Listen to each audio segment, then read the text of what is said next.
So time check natin mga idol, alas 7:22 po ng umaga. Kami uwi na ni Buddy dahil wala na pong sibad. Inubira namin saglit, wala na. Umuwi na rin yung mga service boat ng dalawang service boat. At yung ibang bangka. Ay, bawal baba. Let's go mga idol.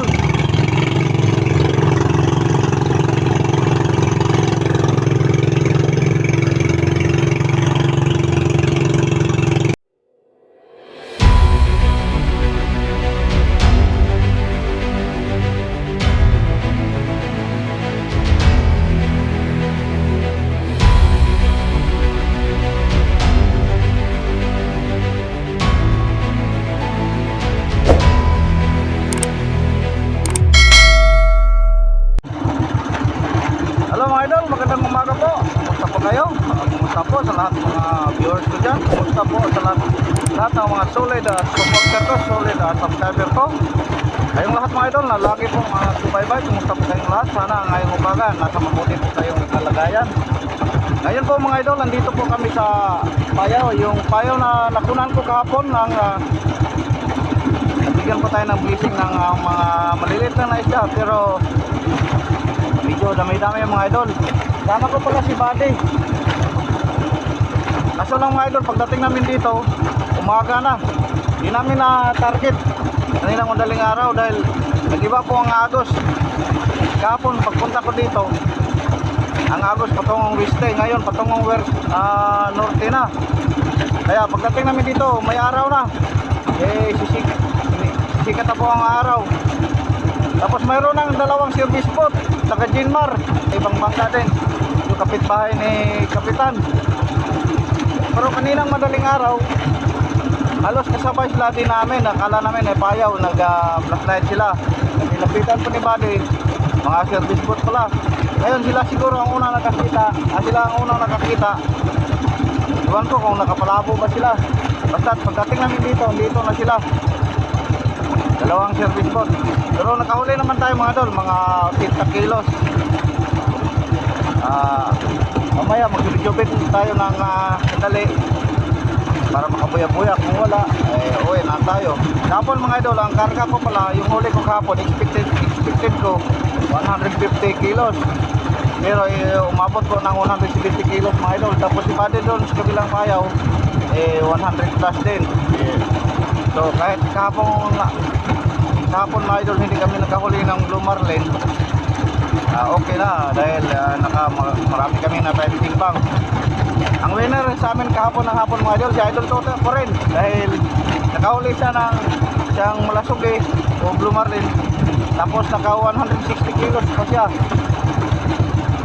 Sa maliliit, lamang sana ako ng 10 kilo, kaso lang wala akong blue marlin, kaya si Toto ang winner kahapon na araw.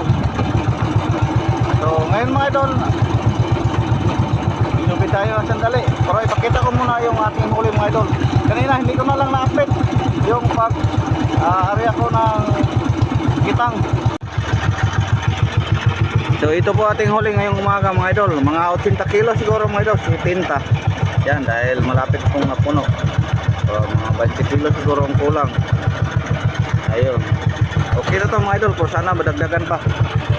Subid-subid tayo sandali mga idol. Ayun si Buddy nagsubid-subid para makapain tayo. Baka sakaling makahuli pa tayo. Hinto lang tayo hanggang pag medyo gutom muna tayo. A few moments later. So time check natin mga idol, alas 7:22 po ng umaga. Kami uwi na ni Buddy dahil wala na pong sibad. Inubira namin saglit, wala na. Umuwi na rin yung mga service boat ng dalawang service boat. At yung ibang bangka. Ay, bawal baba. Let's go mga idol.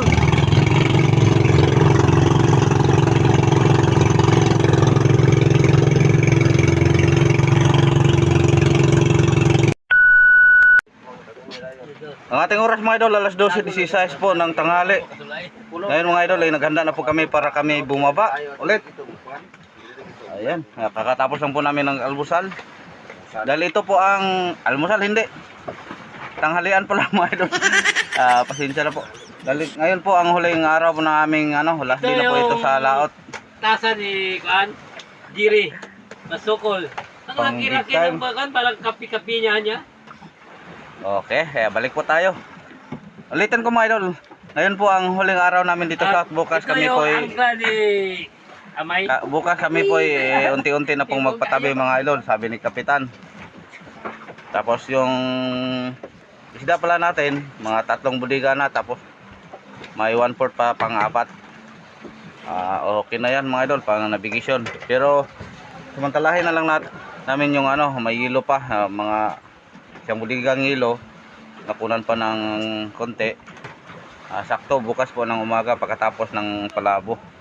Ayun mga idol, kami po ibababa na ni Buddy. Update lang tayo mamaya at makita rin namin yung payaw na ibang payaw naman namin itatargetin mga idol. Dahil kanina, di ba nakita nyo kanina ay 4 po kami na service spot. Mayroon pong taga ibang planeta doon, taga ibang bangka. Sana makita namin yung aming tatargetin yung isang payaw. Kung hindi, balik naman kami dito at doon sa payaw na pinunta namin kaninang umaga. Pero sana lang makita para mabranyohan naman, para mabigyan naman kami ng blessing. Ayun, update lang tayo mamaya pag andun na tayo sa payaw mga idol. Hindi po namin nakita mga idol yung payaw na aming tinarget kanina. Tagal namin naghanap ni Buddy, mga 2 oras siguro. Ngayon lang kami bumalik dito sa payaw naming nakunan kaninang umaga. Dito na lang kami. Pangatlong message na po namin yung hinahanap mga idol. Yung payaw na yan, yung tinarget namin kanina, yung 56. Yung sabi ng light boat, nandyan lang daw. Pero wala. Sayang, kung nakita sana namin mga idol, sigurado may mabuelo naman tayo. Dito sa payaw namin binalikan, wala, tumal. Kaya subid-subid na lang kami. Kaya nakariya po tayo ng isang buya-buya mga idol. Sana makita. Sana may blessing pa rin na sasama mga idol. Dahil bukas, tulad ng nabanggit ko kanina, papatabi na po kami. Kaya magsubid-subid muna ako mga idol. Time check natin ulit mga idol, alas 4 ng hapon. Hanggang ngayon mga idol, wala pa, walang kibo. Nakapain naman tayo pero wala pang blue marlin. Kaya kape muna tayo mga idol. Ayan, nagdala po ako ng kape. Tapos ko nito ipasa ko po kay Buddy mga idol. Yan, kalmada na sana ang so pares tayo ng biskuit. Kalmado na sana ang dagat mga idol, kaso wala pang sipad.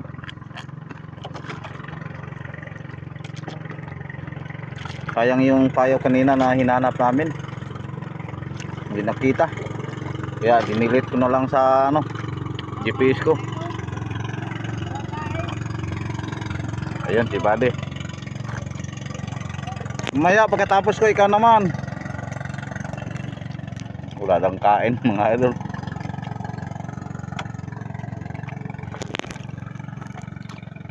So tatapusin ko muna tong kape mga idol. Tapos subit-subit tayo ulit.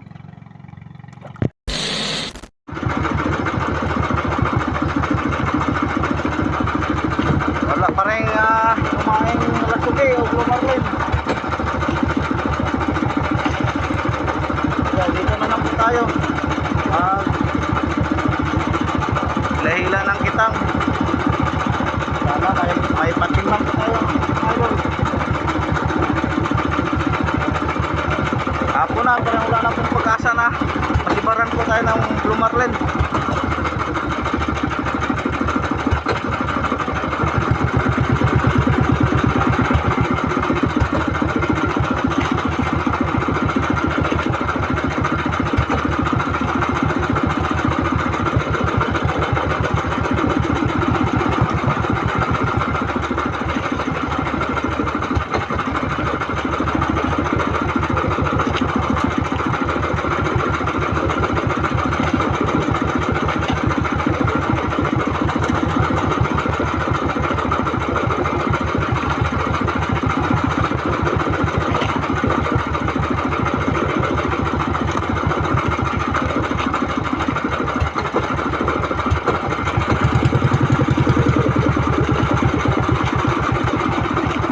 kanina umaga, nakapatimbang ko ng minibody, 140, aming dalawa. Eh, ngayon siguro mga idol, mabuti na siguro kung makakahuli tayo ng isang banira.